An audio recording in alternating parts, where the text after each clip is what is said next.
Do you find yourself getting frustrated with your teen or young adults' choices? I did too. But this helpful reframe has helped me to have more compassion and patience with my neurodivergent daughters. Hey, I'm Crystal Wagner. I'm a life and parenting coach, and I'm a late diagnosed autistic ADHD mom with two neurodivergent young adult daughters. And I help moms as they are walking alongside their teens who are transitioning into adulthood to help them have grace and confidence through this process. When our children are toddlers and they're learning to walk, you were probably patient and encouraging, you can do it, come on, let's go. When they were learning to drive, you took them to a driver's ed course or you walked them through that yourself, and you spent many hours practicing before you let them take off on their own. But now we seem to think that when our children turn 18, they become adults. Okay, you can do what you need to do and you know how to do it. But that's not really true. When a friend told me that she began thinking about her children who were turning into adults as baby adults, it completely shifted my mindset. I had a lot more compassion and grace for them. I had a lot more patience in our interactions. I was more understanding and more forgiving, and I provided opportunities for learning for them. And I asked how I could help them and support them.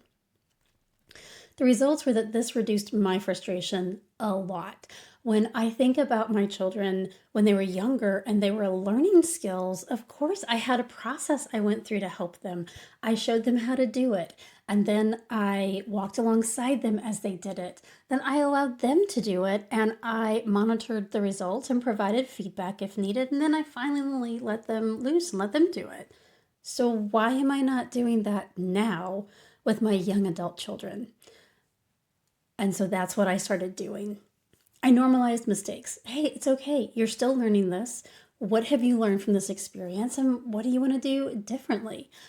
Where are you lacking information that I can help you to be more confident in what to do next time? This mindset positioned me as a guide and a mentor instead of a judge. You did that wrong. You're not doing this well. You're not adulting like you should. Instead, it created a training ground where they felt safe to step up, to try new things, to try them with me beside them, and to start spreading their wings as adults. One challenge with this might be that your children don't like the term baby adult. My daughter did not. Instead, she asked me to use the term new adult. In my mind, I'm still thinking about a baby adult because I know what that process was like as she was growing up, and she went from the newborn stage to toddlerhood to elementary school and then junior high and high school. Like, I saw the progression, and that is what I'm thinking about. She doesn't have that frame of reference, and she does not want to be called a baby. So I honor her and call it, I refer to her being a new adult in this season. It's also hard to remember this mindset when you're in the middle of the frustration because the stakes are higher and they don't look like baby adults. They look like young adults who should be able to do what they need to do. So sometimes I have to intentionally remind myself, it's okay. She's a new adult. She's just learning these skills. There are some things that help me remember this mindset. One is to celebrate the wins. Look for every opportunity to celebrate what is going well. How can you applaud your child for the effort that they're putting in, for the results that they're getting? Don't just focus on the results. Try to bring in the effort too. Look for those opportunities. And the more that you look for them, the more that you'll find them. There are times that I have to intentionally be thinking about and writing down, okay, this is what went well today. These are the things that they did. How can I honor them today? How can I build them up? What can I tell them that I saw that they did? As I'm looking for those opportunities, I start seeing more and more ways that I can celebrate. And You probably will find, like I have, that as you create this environment where it's safe for them to experiment, safe for them to fail and to keep trying, that they come to you and say, guess what I did today? And they're excited, and you can join them in that celebration. You might need to write this reminder down somewhere so that you can see it, especially on those difficult days. Is there a particular place that you happen to be when the frustrations come up? Maybe write yourself a note. New adults need a training ground. Also, normalize this with your friends. Talk with your friends about this concept so that you can remind each other when you're having a bad day and you are venting your frustrations with a safe circle of friends. They can say, yes, this new adult stage is tough. Normalize it with each other so that you can provide the support that each other needs.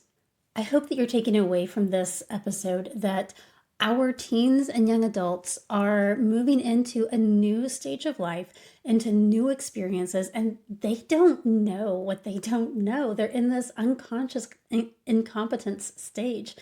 And there are going to be times that they fall down, just like when they were learning to walk. Be patient as they develop these new skills, and maybe consider thinking about an area that your child needs some additional training, and talk with them about that. Hey, would this be helpful for us to talk through some scenarios? Or are there additional tools or additional support resources that would help you through this stage? One area that often can be a challenge is interviews. Teens have not had an opportunity to go through the interview process. I have a friend who's a college and career counselor, and together we created a resource to help you support your teens through the interview process. We talk about the college interview timeline. We talk about the ways that you can provide support for your teens without overstepping those boundaries. And even if you have a child who's not going to college but going through a career tech program or going straight into the workforce, these skills will still help you as you're providing them support. I'll leave a link for this resource that you can download that if that would be helpful. I hope that you'll subscribe, leave a rating and a review, leave a comment if you're watching on YouTube. Let me know some of the areas that you're struggling with that you might want some extra support as you are helping your teen through this new stage of becoming a new or baby adult. Thanks for listening. I'll see you next time.